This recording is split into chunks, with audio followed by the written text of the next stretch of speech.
welcome to the Glen Kuiper Show on a Thursday night. And baseball is jumping, and that's what we're going to talk about tonight. A lot going on, of course, with all the postseason stuff. Great games. There's a game going on right now that we're keeping a close eye on. So it's a great time of year. I said that before. This is my favorite time of year with the postseason in baseball, NFL starting, college football. You're getting ready for the Warriors and the Sharks and the NBA and the NHL. So this is a great time of year. So we're going to talk about the postseason tonight. Who's in, who's out, who's still alive, what is going on, who's playing who. We'll update you on all that.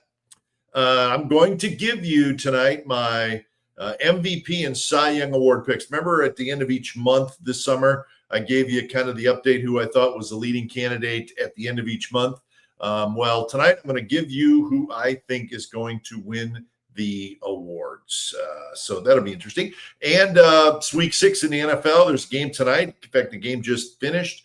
So we'll talk about the Niners, where they're at, and they got a huge game this week in Tampa Bay, and it's going to be one of the better games of the week on the schedule for the NFL. So we'll talk about that, and we'll finish with something that I thought was funny and ridiculous, and it had to do with Cowboys owner Jerry Jones. So we'll get to all that good stuff tonight. You know the drill. Hit the subscribe button, hit the like button. I want to hear from you guys. Ask me questions, give me comments, and get them out. And we always get to them. As you know, we do our best to get to as many as we can. So that is what we are going to cover tonight on a Thursday night here on the Glen Kuiper Show. But you know how this works. We can't do anything until we start with our sponsor. Since 1978, the Kehrig Real Estate Team has been helping families buy and sell homes across the Bay Area with a legacy of client-first service. Contact Mike Kehrig today for a free home sale or purchase consultation. You can call Mike at 925-548-4132 and also go to their website at kehrigteam.com. We are also brought to you by Tilden Properties. As an investor, one of the best places to put your money is California's multifamily real estate. By investing with Tilden Properties, you'll see quarterly dividends and equity buildup in the real estate market. They're always looking for investors. Get in on it now. TildenProperties.com or give them a call at 925-209-8558. And we are also brought to you by Valone Insurance. Valone Insurance, are you tired of being overcharged for your property insurance? Valone Insurance has multiple options for your home and landlord properties. Save big money on your property insurance. Call Kyle or Ron at Valone Insurance, 925-433-8271. All right, so let's get started with the show. We're not going to talk about the Giants managerial search tonight. I haven't heard any updates on really anything. So like I said, we're going to get to the other stuff, some of the goodies that are going on all around Major League Baseball with the postseason. So let's start with the game earlier today, and it was a classic, and it was such a great postseason game, and I enjoyed every minute. It was the Phillies and the Dodgers. Dodgers up 2-1 in the National League Division Series, and I don't know if most of you probably watched it, saw how it ended.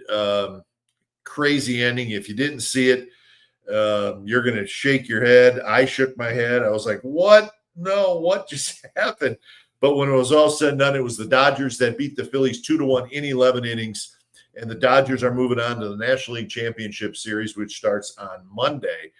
So the Dodgers are moving on, and the Phillies are done for the year. A very, very good Phillies team and a very good season. The Phillies won 96 games. And when this postseason started, they had a first-round bye, and they had home field advantage in this division series, but they couldn't get Game 4 and get that series back to Philadelphia. And the Dodgers took care of them. So two really, really good teams, obviously, but it's the Phillies that are going home.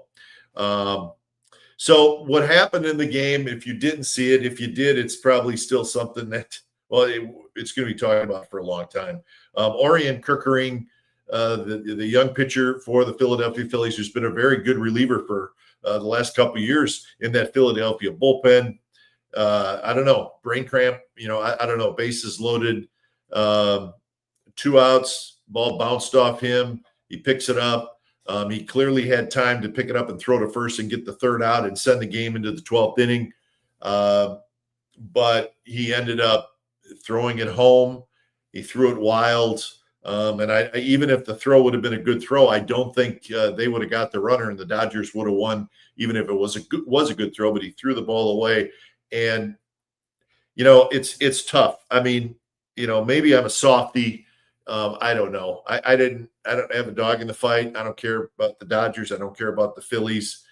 So I'm sure people in Philadelphia are losing their mind over this. What the hell is the kid doing? I feel bad for the kid. It was a mistake. There's no question about it. He's going to have to live with it. He's going to have to wear it for the rest of his career. And I do. I have some sympathy for the kid. He did. He screwed up. And the question is, I know the announcer said it certainly looked like he thought there was only one out. And that's possible. Gosh, you would hope not, right? Because he's sitting in the bullpen, getting ready. He's coming into the game. He knows the situation. And gosh, you hope that he knew how many outs there were. But it is a possibility that was the mistake that was made. Or it could be that, listen, there's a lot going on there if you think about it. Playoffs, 50,000, you're standing on the mound. And maybe as he came off the mound, he thought that was the best play in front. I don't know, and we may never know. But I do. I feel bad for the kid because he's going to have to wear this. He's going to have to wear it. And, you think about something that happened in your life that you regret, and you think about it for a couple of days, and then you forget about it, and everybody forgets about it. But this one, they're going to talk about this in Philadelphia over and over and over and over, and on a national level, over and over. What was the kid thinking? That's tough. That's tough. And I get it. That's sports. That's the big leagues. That's as they like to say, that's a big hang with them. And I get that. I get all that. But I'm going to show a little sympathy. And I do. I feel bad for the kid because there's, no matter what he does in his career, this is the thing that a lot of people, maybe not everybody, but are going to remember the mistake he made in that Dodger game. What was he thinking, right? So anyways, but that's how it ended. If you guys have feelings about that, drop them in the comment section. I'd certainly love to hear them. But anyways, so the Dodgers are moving on. They're a terrific team. We know that. Game 1 of the NLCS is Monday. And they don't know they're going to play yet because that game is still going on in Chicago. The Cubs are trying to extend that division series to a 5th game. And they are currently the Cubs leading the Brewers 5-0 in the bottom of the 7th inning. So if the Cubs hang on to win that game, game 5 of that series will be Saturday in Milwaukee. And then obviously the winner of that will play the Dodgers in the NLCS. So that game not over yet, but the Cubs, they do have a 5-0 lead in the bottom of the 7th inning at Wrigley Field. So we'll see what happens between the Brewers and the Cubs. Cubs have to win that to survive. Brewers, if they don't win, they'll get game 5 in their home ballpark again on Saturday. So we'll see what happens, see if that game ends before we get off the air. But anyways, so back to the NLCS that we know that the Dodgers are in. So they'll get 3 days off, right? Friday, Saturday, Sunday. NLCS starts Monday. So the Dodgers are in a great spot. They're going to get a little bit of time off, but not too much. And with 3 days off, they're going to be able to line up their pitchers exactly how they want to do it. And this is where, and I said it on my last show, I just think of these teams that are still out there, the thing that stands out the most to me is the Dodgers starting pitching. I think it's significantly better than all the teams that are still involved. And it's because of the quality and it's because of the depth. I mean, they're going to run out Ohtani, Snell, Yamamoto, and Glasnow. Those are their 4 guys. And you know how it is in a 7-game series. You can get through it with 4 starters. But this isn't just any 4 starters. I mean, these guys are top tier starting. Glasnow, we saw tonight. He's sort of the forgotten guy because you talk about Ohtani and Snell and all that. But Glasnow was very good tonight or earlier today. I mean, he pitched great. So that to me has always been the advantage that the Dodgers have. And now, if Sasaki is indeed the closer, and why he wasn't in the game earlier a couple nights ago, I have no idea. But that's a different story. But he pitched great tonight, Sasaki. He is going to be their closer. So they hope that they have their bullpen things situated. Anyways, but that to me is the big advantage the Dodgers have. Yeah, they got a great offense. We've seen that, but it's that starting pitching that just keeps coming at you with really, really, really good quality pitchers. So listen, if Milwaukee ends up winning that series against the Cubs, then the Brewers will have home field advantage against the Dodgers if Milwaukee wins that series. Now, if the Cubs win the series, LA will have home field advantage. Okay, so the Dodgers aren't sure where they're going to go for game 1 of the NLCS. They could be home or they could be in Milwaukee to take on the Brewers. So they're going to have to kind of wait and see, and they're going to celebrate until then. So that's as updated as I can give you in the National League. Dodgers in, and we're waiting for the Cubs and the Brewers. It could go to game 5. So anyways, that's the drill. The Dodgers are moving on, and we're going to sit and watch. Let's shift over to the American League, where the Toronto Blue Jays are going to the ALCS. Congratulations to the Blue Jays. They beat the Yankees in 4 games. And the Blue Jays, I don't want to say quietly, but maybe it is quietly, they have had a terrific year. They won 94 games. They tied New York for the best record in the American League. They're an interesting team. Maybe out here in California, following the National League closer with the Giants, maybe we don't know as much as we should about this Blue Jays team, but they're really, really good. And you saw them, beat the Yankees. Aaron Judge saved the Yankees one night. But the Blue Jays just got right back on it. I love how they play. I love their offense. Listen, they're not some low. They have the 5th highest payroll in all of baseball. Do the Blue Jays? So they pay, and they've always spent money. This is not anything new. But you look at the Blue Jays and you check out, you start reading about them and looking at what they're all about and watching them. They play good defense, and you think about power hitters, and they have some power hitters, but they do a really good job of putting the ball in play. How many times have we talked about that this summer? Put the ball in play. Okay, it happened in the Dodger game. Pius could have struck out. He put the ball in play, and the pitcher made a mistake. And that's one thing that Toronto does. In fact, they have the best contact percentage in all of Major League Baseball. Think about that. They put the ball in play. In fact, I looked this up. This is interesting, and it just to kind of put credence to what I'm saying, and looking at some numbers that you can compare them, and I think you'll find this very interesting. I looked it up. I said, well, so they're not striking out a lot.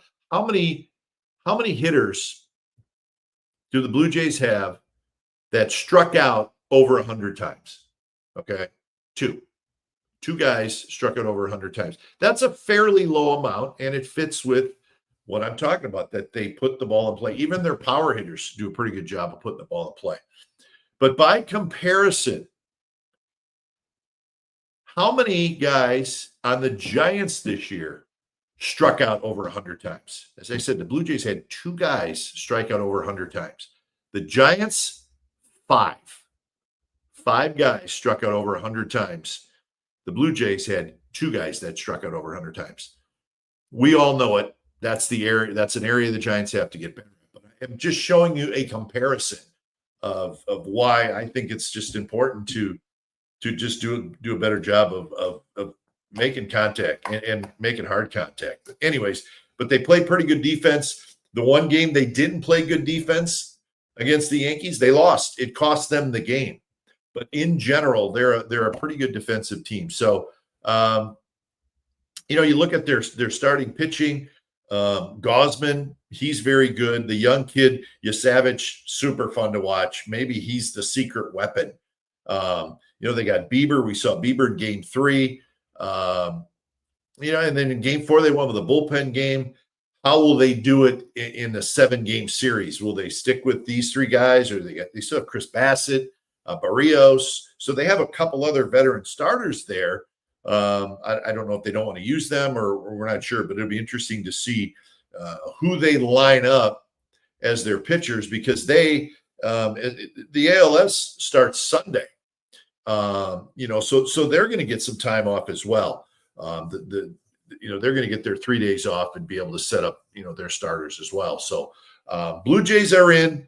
Remember, they made it to the ALCS in 2015, but they lost to the Kansas City Royals, who went on to win the World Series. And then in 2016, they also went to the ALCS, but they lost to Cleveland. Remember, Cleveland almost won the World Series in 2016, but it was the Cubs who did it. So the Blue Jays back in the ALCS for the first time since 2016. So who are they going to play? We're still waiting on that as well. We'll find out tomorrow night, because it'll be Detroit at Seattle. Detroit at Seattle, game 5. Winner goes home, or loser goes home. Winner advances to the American League Championship Series to take on the Blue Jays. It'll be Skubal and Kirby. It starts at 5 o'clock right here in California time, Pacific time, tomorrow. Detroit at Seattle for a chance to go to the American League Championship Series. So Tigers are feeling good because they got their guy. They got the big man going, Tarik Skubal. Mariners are feeling good because they're going back home. Great stadium, good atmosphere up in Seattle. So that's going to be fun. So worth the watch tomorrow night with a chance to take on the Blue Jays. So we'll see what happens there. Yankees are out. I don't know. The Yankees had a pretty good year, if you ask me. I mean, they had the same record as the Blue Jays. They had the best record in the American League with the Blue Jays. But again, they went to the World Series last year. Very, very good team. But 5-game series, what you cannot have happen is you can't have your big starting pitchers go bad. And unfortunately for the Yankees, that's what happened. Fried, who's been terrific all year. Carlos Rodon, terrific all year. They did not pitch well at all in this series. Both of them actually got knocked around in this series. And then it's hard to make it through that. When you're two horses who you're thinking, you know what, we got a chance to win both these games because these 2 guys are really, really good. And neither of them pitch well. That's hard to overcome. And that was certainly an issue in this series. And remember, they don't have Garrett Cole. Garrett Cole out for the year. He'll be back next year. Garrett Cole's pretty darn good. But they still won 94 games without a guy who is an ace. And Fried and Rodon are terrific pitchers. But, of course, you're going to miss Garrett Cole. And, Judge had a great postseason. He had a huge home run, an unbelievable home run. I mean, it was one of the coolest moments from this postseason so far. That got him that one victory, but they it's hard. I never really bought into momentum in baseball carrying over from one game to the next. I think it's very difficult to do. I think a starting pitcher has a lot to do with breaking momentum from one game to the next. So I've never been a big believer in that. We had such a great win. That's going to carry us over. That's good. I just don't know that it works that way in baseball. So the Yankees heading home. They got a few things they got to look at. Bellinger, they could lose Bellinger, who had a great year. Bellinger had 29 home runs. He had 98 RBIs. He's got a player option for next year, which, my guess is he's going to probably decline it and go after a long-term contract, which he has a chance to get. Still a good player. It's still right in the middle of his prime, is Cody Bellinger. Grisham's a free agent. Grisham had 34 home runs. Kind of, I don't want to say out of nowhere, but I don't think anybody thought he would do that. But anyways, Devin Williams, the bullpen guy's a free agent. Paul Goldschmidt's a free agent. So those are some of the guys that could leave. But the Yankees, they'll spend money and they'll figure it out. But the Yankees are out. Blue Jays are in. And again, the American League Championship Series game 1 is on Sunday. So ALCS is Sunday. NLCS starts on Monday. So ALCS will be Sunday in Toronto. Blue Jays have home field advantage. So there you go. So that's that's as updated as I can give you. Again, we'll keep a little bit of an eye on that Cubs Brewers game if it comes to an end, and then we'll know that there indeed will be a game 5. But the Cubs are winning that one 5-0. So, anyways, that's as updated as we can get on this Thursday night with the postseason. And before we move on to the next segment, let's check out the comments. And they're coming in big and strong because I love my viewers. They are good people. Gary's always good. No matter which team you rooted for between the Phillies and the Dodgers, you had to feel bad for Kehrig. What a sad way for a game in a series to end. Thank you, Gary. I understand if people are out there going, what an idiot move, or the Phillies fans are losing their mind. I don't look at things that way. Maybe I'm a softie. Maybe Gary, you and I are softies, maybe. But the point is I do. I feel bad for the kid. And let's hope he bounces back. Bake That Dough checking in as always. And he agrees with Gary and I feel for the kid. He panicked in the moment. And, to me, that may be accurate. So I'm still not 1,000% convinced that he didn't know there were 2 outs. I think it's possible what Bake That Dough was saying, that maybe it just, as he went after the ball, there could have been just a panic, and he saw a play right in front of him as opposed to first base over there. I don't know.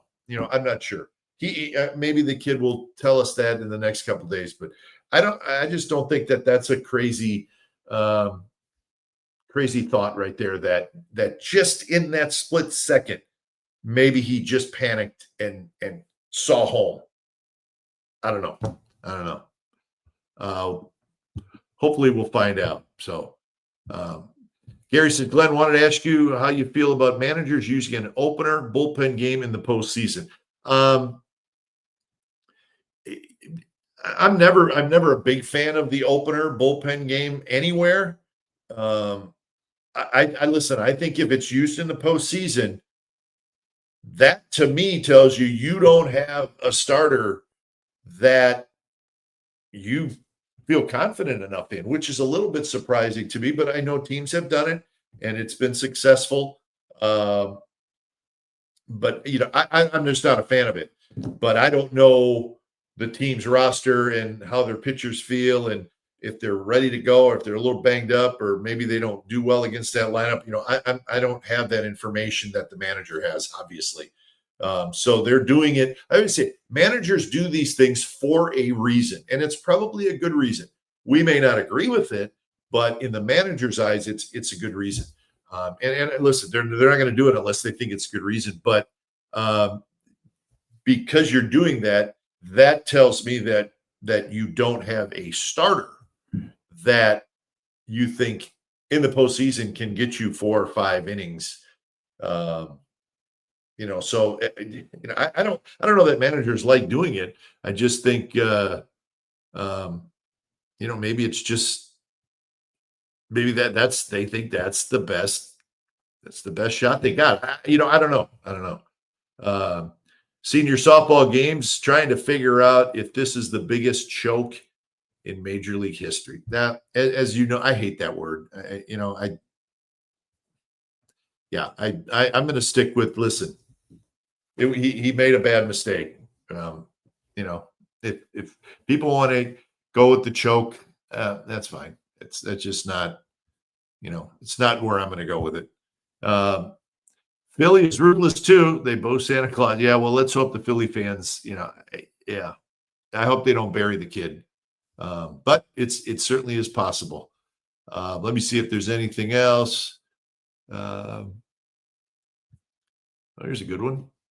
Gary says, for the first time since 2016, the ALCS will not have the Astros, Yankees, and Red Sox as one or both of the teams. That's very, very good information, Gary. Thank you. So the Astros have been there, almost every year. The Astros have been to the ALCS since 2016, if my memory serves me correctly. But the Astros didn't even make it this year. But anyways. Yeah. Well, you know what? I don't have a problem seeing some of the. I'm looking forward to seeing the Blue Jays more in the ALCS. I really am. The Mariners are a fun team to watch. Detroit's. They've just been battling back. I'd like to see Milwaukee get in. I love the way the Brewers play. I think and I'm not necessarily cheering for the Brewers, but I'm just saying I think their style of play against the Dodgers would be kind of a fun match, but we'll see. Let's see. Bake That Dough says, who's a better matchup to take down LA in the World Series? A gritty and scrappy Jays team or a Mariners with the solid pitching? Great question, Bake That Dough. And the Jays team, yeah, they are gritty, and they got a star player, and they got some pitching. Gosman's good. The kid is really special. You Savage. I mean, there's something there. And seeing him go up against the Dodgers, how much fun would that be? But the Mariners have very good pitching as well. And, if they can get Brian Wu, if they can get in to the ALCS, the Mariners, and then get Brian Wu back, the Bay Area kid who's been dinged up, Brian Wu is really good. He may be the best one of all those Mariners pitchers, and they haven't had him so far in the postseason. Boy, if they could get him back, then you got a shot. You got a shot against anybody because you got that great pitching. Let's see. Let's do one more. Gary says, remember when the A's used an opener in the wild card elimination game against the Yankees? I believe it was Liam Hendricks who started the game. It was. And, Judge hit a home run, and see you later. That was it. So, anyways. All right. We're going to move on. I've been looking forward to doing this. You remember how we talked about this a lot during the season. Who's going to win what? Who do I think should win this? Who should win that? The Cy Young, the MVP. I gave you my thoughts after each month, okay?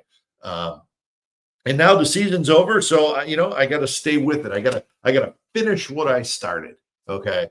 And I'm going to do that with the awards. I'm going to give you the American League Cy Young, National League Cy Young, American League MVP, National League MVP.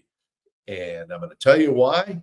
I'm going to give you some stats, some numbers. I'm not going to get super deep into analytics. That would take forever. I don't really want to do that. I believe in analytics, but I don't think spewing out those numbers is really good viewing. How about that?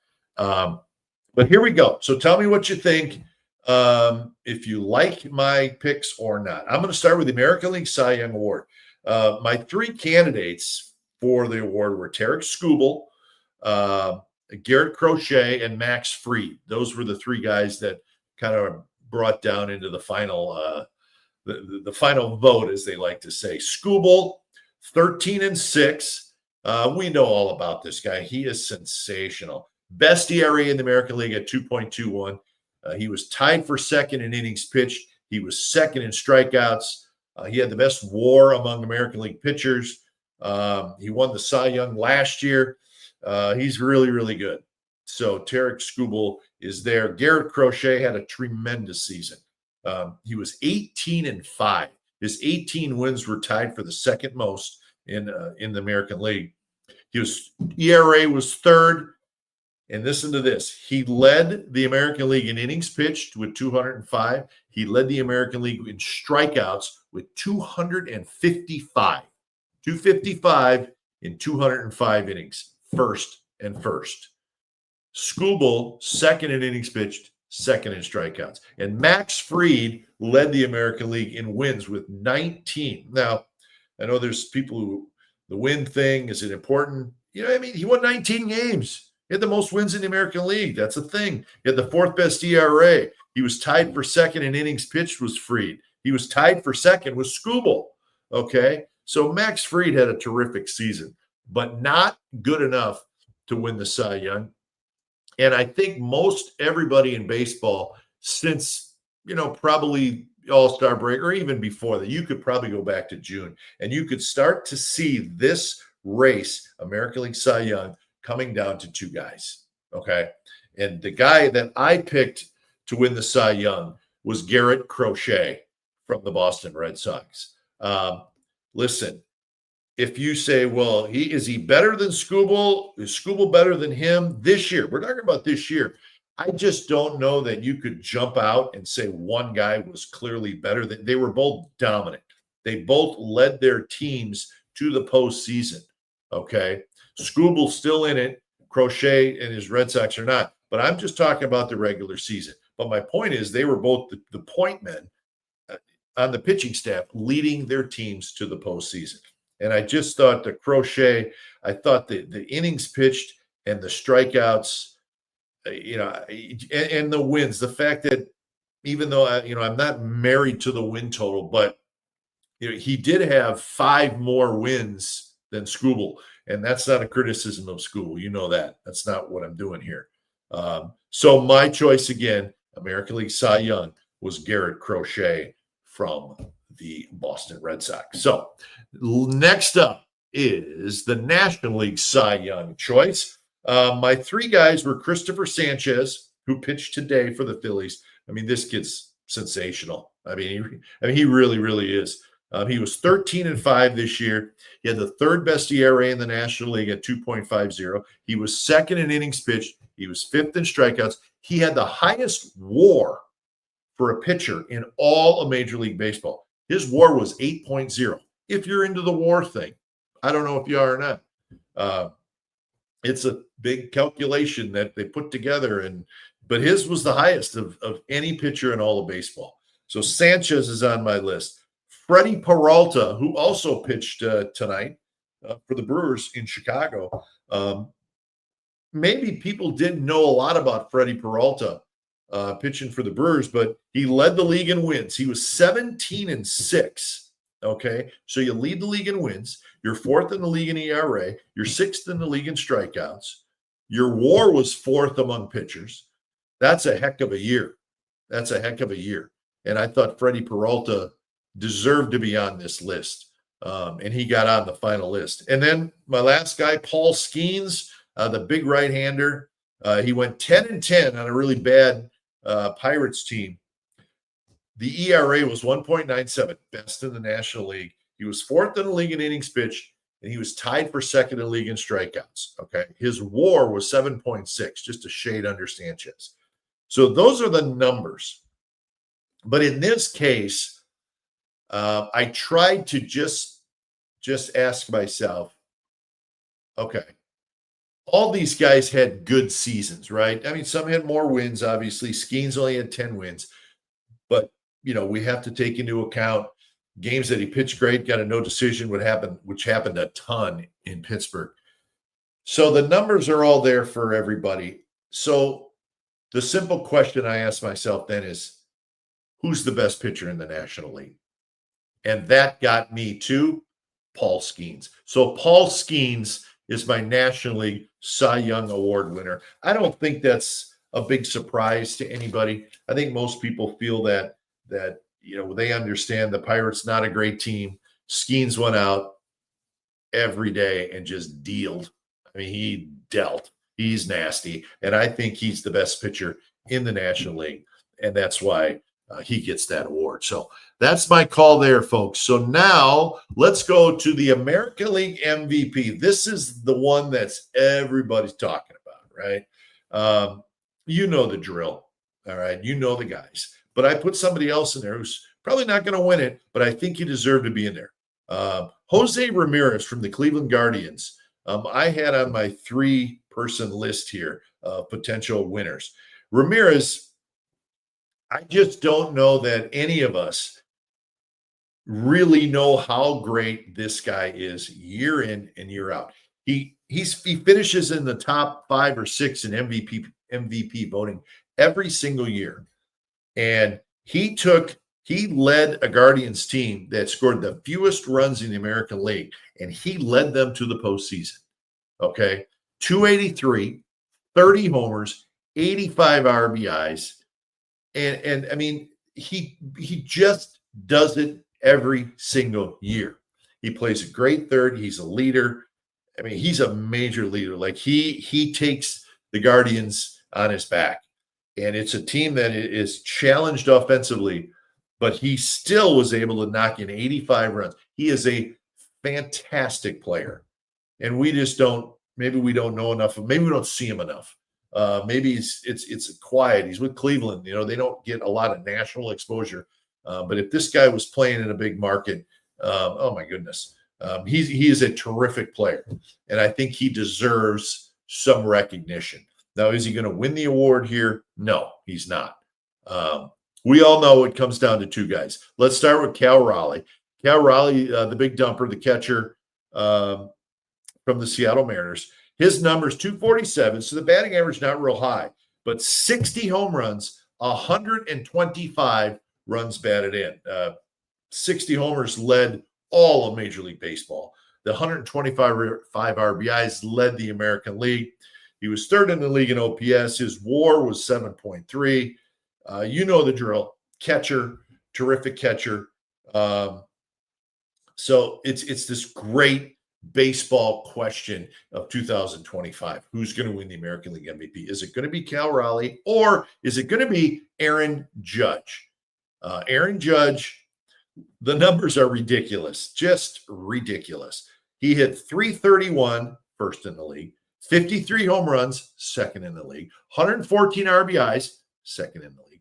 But he led the league in on-base percentage, slugging percentage, and then you lead the league in those two, you're going to lead in OPS. But his OPS is 200 points better than anybody else. That's huge, right? Okay, so, I mean, the WAR, he got the best WAR in the league. Here's the deal. I am going to pick Cal Raleigh as my American League MVP. And I'm going to tell you why. First of all, to pick somebody over Aaron Judge, in my opinion, you have to have a record-breaking season. You have to break major league records to get my vote over Aaron Judge, because Judge is just sensational. The numbers are, and Cal Raleigh did that. He set the record for most home runs by a switch hitter. This is a major league record, folks. He also set the major league record for most home runs by a catcher. Those are significant records. It's not just one record, it's two records. So he had a record-setting season. To me, that's the only way somebody else can win it besides Aaron Judge. And he did that. And the fact that he's a catcher also played into my vote. The catching position is brutal. It's a difficult position, not just physically, but mentally it's a difficult position. They have so much work to do. Handle the pitching, we all know. We know the drill. But Raleigh played in 159 games. There was a couple games where I believe he came in and pinch hit. But he started at catcher in 119 games, and he was the designated hitter in 38 games. Okay? So 119 games behind the dish. And remember, this isn't just some Joe behind the plate. He can catch. He was the platinum winner last year. Platinum Gold Glove winner in 2024. That means he was the best defensive player in the American League. Platinum. So he's terrific behind the plate. He goes back there every day. And when he's not back there, he's DHing. That, to me, played into why I voted for him. Aaron Judge played in 152 games, 95 in the outfield, and 56 as DH. And if you remember, he was banged up. I think his elbows probably still bother him. So he missed a little bit of time with a bad elbow, but then he wasn't ready to throw from the outfield, and that's why if the elbow was fine, he would have been in the outfield almost every day, but he ended up DHing 56 times. But the numbers for Judge are just incredible, but I just felt like if somebody has a record-breaking season like Cal Raleigh did at his position, because I think you do have to take the fact that he's the catcher and how important that position is. I do think that has to be part of the decision process. So that is why I picked Cal Raleigh as the American League MVP. And I thought a lot about this because, I'm a big everybody's an Aaron Judge fan. You have to be. How can you not be? But just what the Mariners catcher did, the big dumper this year, I think he deserves the ultimate award. And that's why I'm giving it to Cal Raleigh. So that's my pick for American League MVP. Now let's go to the National League MVP. Okay, it's just two guys. It's Kyle Schwarber and Shohei Ohtani, in my opinion. Schwarber led the league in home runs with 56. He led the league in RBIs with 132. Schwarber, kidding me. Shohei Ohtani, 55 home runs, second in the National League, 102 RBIs, which was sixth in the league. But he was first in runs, first in slugging, first in OPS. We know the Shohei Ohtani deal, okay? And then he got back on the mound. He got his arm healthy. Remember, he missed last year. He made 14 starts, had a 2.87 ERA, had 62 strikeouts in 47 innings. Remember, he didn't make his first start till the middle of June. And then when he did start games, initially it was one inning, 2 innings, 3 innings. So he worked his way up to the point where at the end of the year, he was throwing 5-6 innings.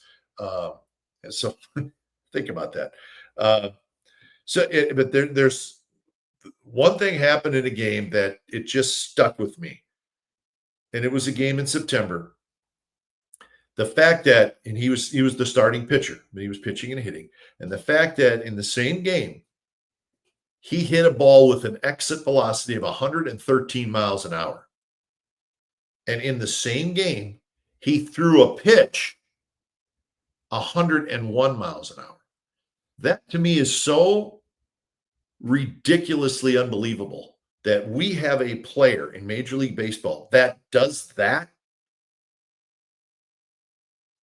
How can you vote for anybody else?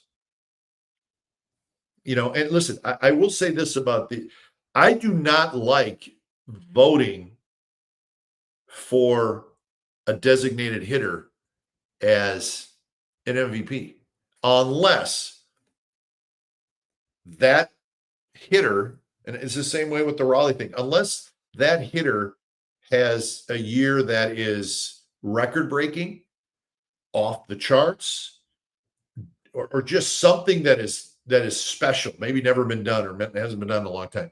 Otherwise, I'm not a big fan of the DH winning the MVP. I'm not. But in this case, the two candidates are both designated hitters. But you have a guy who is a pitcher, who is a when healthy, and we've seen him healthy now, a dominant pitcher.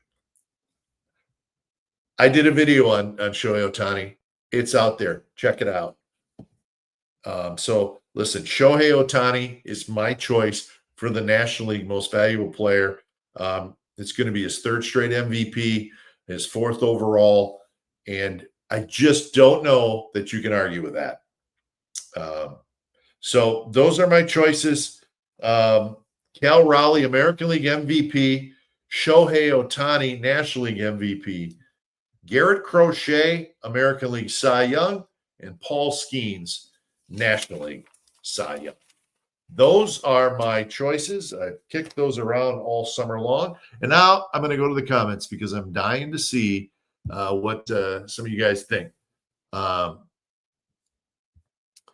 right, hold on. Let's see. Oh, well, we got good ones again. All right, let's check in with some of it. Juan says AL MVP, big dumper, of course. You know what? I'm with you, Juan. And that's also an MVP nickname, too, by the way, the big dumper. Bake That Dough says Cal Raleigh should win for the nickname alone. I agree. Let's just give it to him for that. Why not? Gary says definitely on target about Jose Ramirez. If they had some more offense to supplement him, that Cleveland team could make the World Series. Stephen Kwan is very good, but they will need more than him. Yeah, that's a great call. We love Stephen Kwan. Giants fans love Stephen Kwan. Oh boy, do they want them some Stephen Kwan. Oh yeah. Seattle's the only major league MLB not to have it made to. That's correct. The Mariners have never made to the World Series. Always only team that has not done that. So I guess you could say they are due. Yes, they are due. They are due, and they do not like hearing about it up there either. But that's the way it is. So let's get an update from our good friend Dan Corchimiglio. The Cubs indeed do win. I believe it was a 6-0 final at Wrigley Field. So the Cubs survive.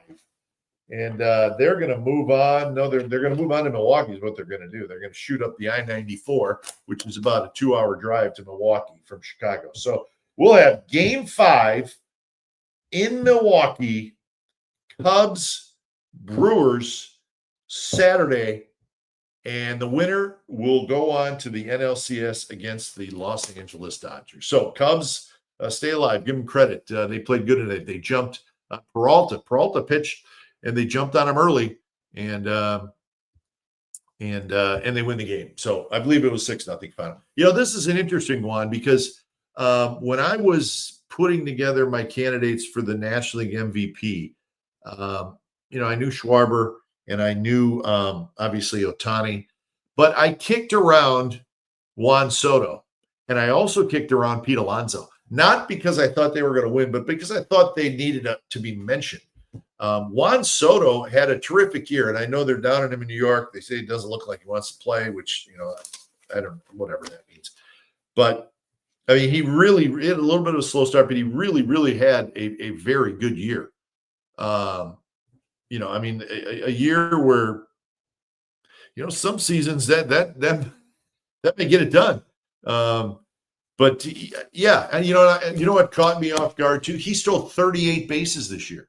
38 bases. So yeah, I did. I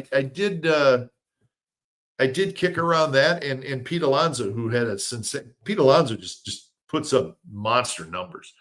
How the Mets didn't get into the postseason, I'll never quite figure that one out. But Juan Soto does deserve some due for having a really good year. Whether you like him or you don't like the way he plays, that's your call. But year in and year out, the numbers are there for Juan Soto, and I just don't think anybody can argue that the numbers are always there. So let's get a couple other. Wrigley Field, a tough place to win in the postseason, though. Yeah, it is. I mean, plus it's such a great place in general. What a great place! The scene there was terrific tonight. So, anyways, yeah, good comments, everybody, and good baseball stuff going on with the postseason. But I want to get the awards out there. I hope you guys like that stuff. I think it's kind of fun to have some different ideas out there, and I don't expect everybody to agree with me, but I do put a fair amount of time into thinking about this stuff because I want everybody to look at the numbers and anyways, see for themselves. But anyways, so that's enough for baseball. I promised you guys I'd try to do an NFL segment each week, which is kind of fun because I love the NFL and so do you guys. But it is NFL Week 6. We are in Week 6. In fact, there's already been a game. The New York Giants, beat the Eagles tonight, 34-17. So that's good news for NFC teams, especially teams like the Niners, and keeping an eye on other teams. But, the Eagles are the big boys here, but they lost. Probably a game that they didn't think that they would lose. But the Giants put it on a pretty good 34-17, a final from earlier tonight. So the Eagles are now 4-2 on the season. So, anyways, that's a score from tonight. But what I wanted to talk about is, the Niners have had such a fun. It's been weird. It's been a fun season because they're 4-1. It's also been a frustrating season because there's been a lot of injuries. But all in all, you're 4-1. That's the most important thing, right? But you do hope at some point they start getting healthy. It's not really happening just yet, but anyways, but it got me thinking in watching the Niners games so far this year. They've done something that to me, good teams in the NFL do, and they've done things that you have to do in the NFL to win games. Okay, and it always pops into my head when you watch a close game. If you're going to win a bunch of games in the NFL, you have to make a third down stop somewhere late in the game. You have to get off the field late in the game. You have to pick up a third down on offense late in the game. You have to keep moving the chains late in the game. If you get really lucky, you get a turnover late in the game. And it seems simple, right? But how often do you see a team not be able to get off the field, okay, and not be able to stop somebody on a late drive? Or you're playing defense and you can't get off the field and it's frustrating. But the good teams always seem to do that. And the Niners so far, we're only 5 games in, but the Niners have done that. They've made big plays late in games. And sometimes you may only need to make a couple big plays. Teams are going to move up and down the field. Even the Niners have a great defense, but teams are going to move on. But when a big play needs to be made, you have to make it on defense. And the Niners have done that, and it's helped them tremendously get to 4-1. I mean, think about, the fumble at the goal line. The guy didn't fumble, it got punched out. That's a big play. And it turned into, that's a massive play. But you have to have some of those. And it got me to thinking, we've all sat back and watched the Kansas City Chiefs, right? They've been to the Super Bowl in 5 of the last 6 years. They've won 3 of them. We've seen them come back in games. We've seen them win miraculously. We've seen them come up with crazy plays. But the thing that jumps out with them is when they need a play. And this year, they've struggled this year. But let's think about the last 6 years when they've been to the Super Bowl 5 years. When they needed a play to be made late, they made it. Whether it be, and I'm not always talking about Mahomes. Mahomes makes most of them, but even defensively, the Chiefs.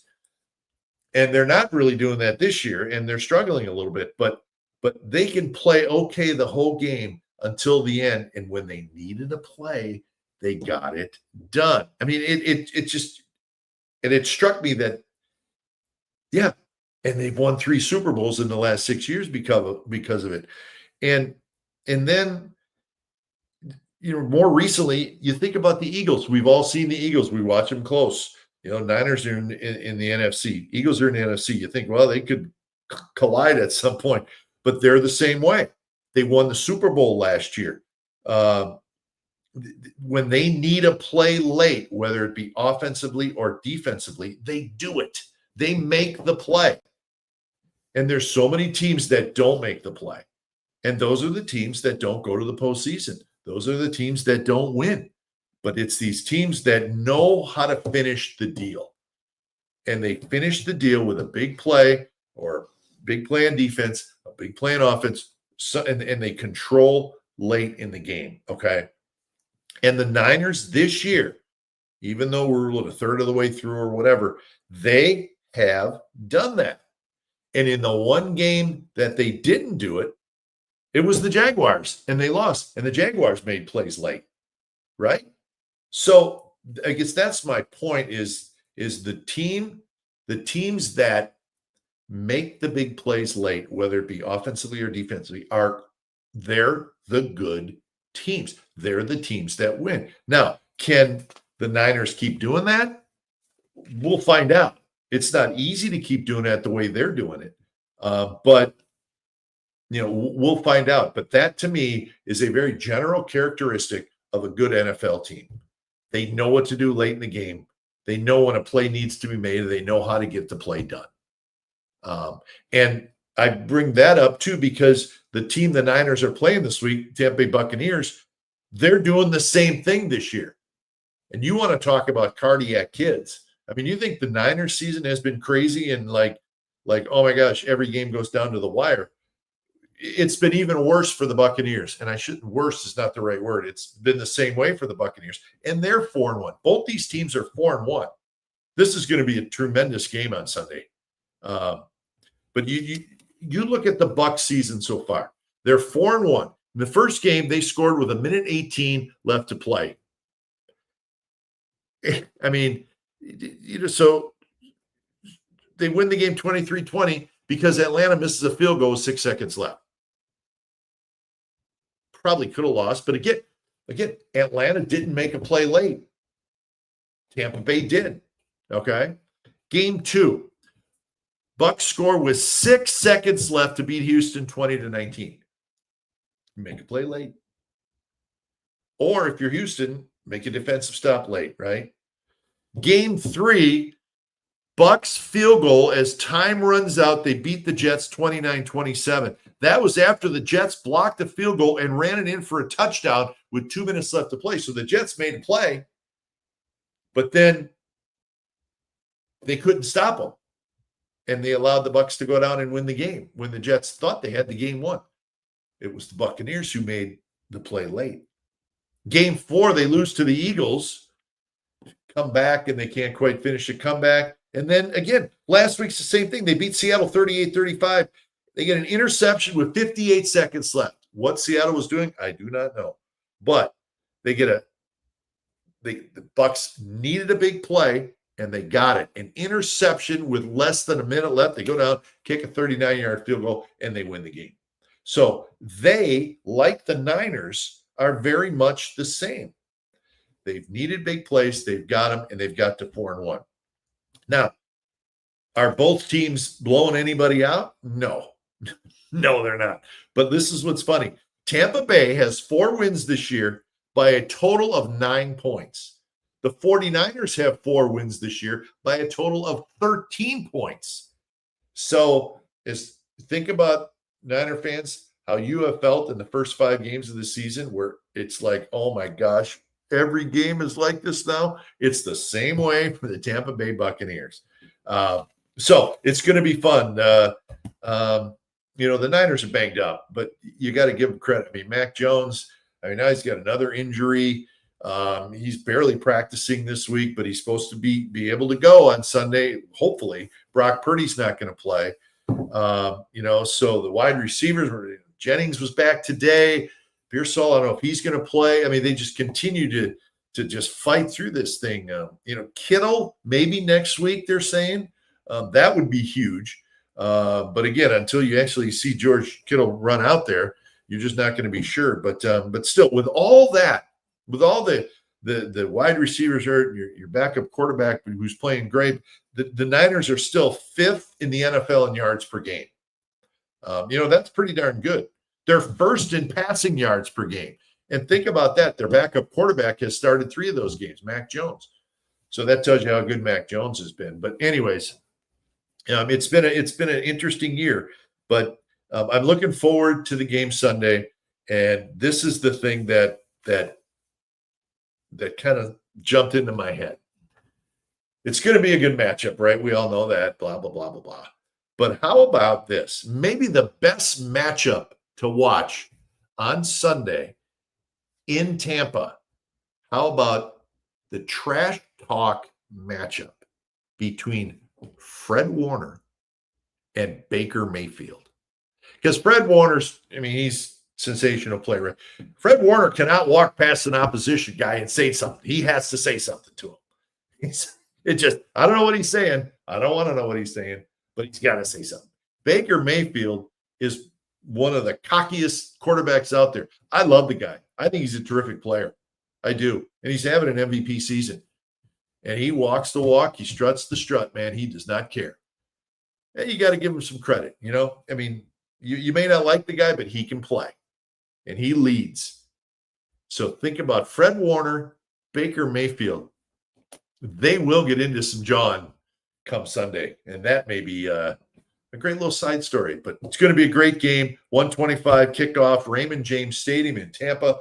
The Buccaneers and the 49ers. Buccaneers are favored by 3.5, if that interests you at all. All right, let's see if there's any 49er comments, and then I'm going to wrap up the show with something fun.